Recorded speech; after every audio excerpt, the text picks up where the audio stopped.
Some emotions are quiet while others are heavy. English has precise words for both.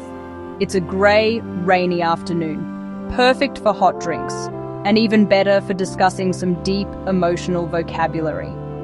Let's listen to Liam, Aisha, and Ethan as they dive into 10 advanced English words that express different shades of sadness and emotion.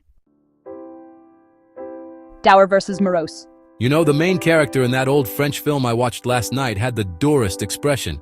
Not one smile the entire movie. Dour? That means serious, right? Like cold and unfriendly? Yeah, like a strict teacher who never jokes. Not exactly sad, just really stern and hard to read. Dour means stern, gloomy, or uninviting. It often describes someone's facial expression or personality, serious and humorless, not necessarily emotional. So how is that different from morose? Morose is sadder. It's like someone is quiet and brooding. They're not just serious, they're downcast. Morose is closer to sadness. Think of someone silently upset or withdrawn after a bad day. You can say, he grew morose after the argument. Bereft versus despondent. What about bereft? I read the phrase, she was bereft of joy. Sounds poetic. It means completely without something, right? Usually something emotional? Exactly. You're not just missing something, you're stripped of it. Bereft of comfort. Bereft of hope. Bereft suggests a deep emotional emptiness, often from loss or absence. You might feel bereft after losing a loved one or a life goal. How is that different from despondent? Despondent feels more about hopelessness, like you've given up trying. Despondent describes someone who feels there's no point in going on, utterly discouraged. You can use it in phrases like, he was despondent after failing his exams. Lachrymose versus Plaintive. Okay, let's get literary. How about Lachrymose? Isn't that super tearful? Yes, like someone who cries easily or is always on the edge of tears. I think babies can be called lachrymose, right? Lachrymose means tearful or inclined to cry. Think, a lachrymose farewell or a lachrymose scene in a drama. And plaintive. I saw a plaintive melody in a book.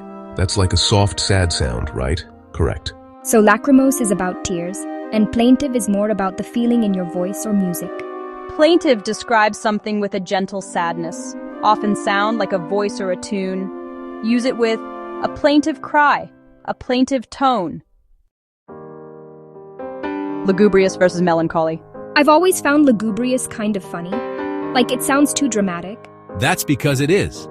It means sad, but in a way that feels exaggerated, like someone being over-the-top gloomy.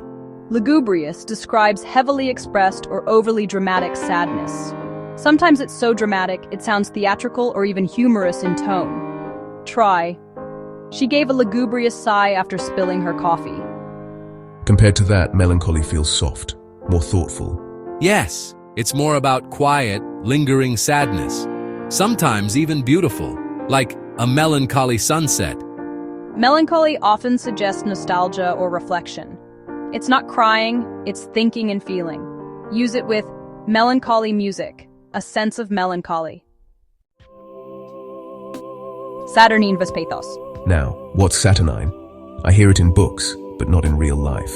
Isn't it like morose, but darker? Yep, it means someone is moody, mysterious, or dark in spirit. Imagine a brooding poet who rarely speaks. Saturnine suggests a gloomy, cold, almost mysterious personality. Example, he had a Saturnine look, calm but intense. It's more formal and literary. And pathos, I hear that a lot in movies.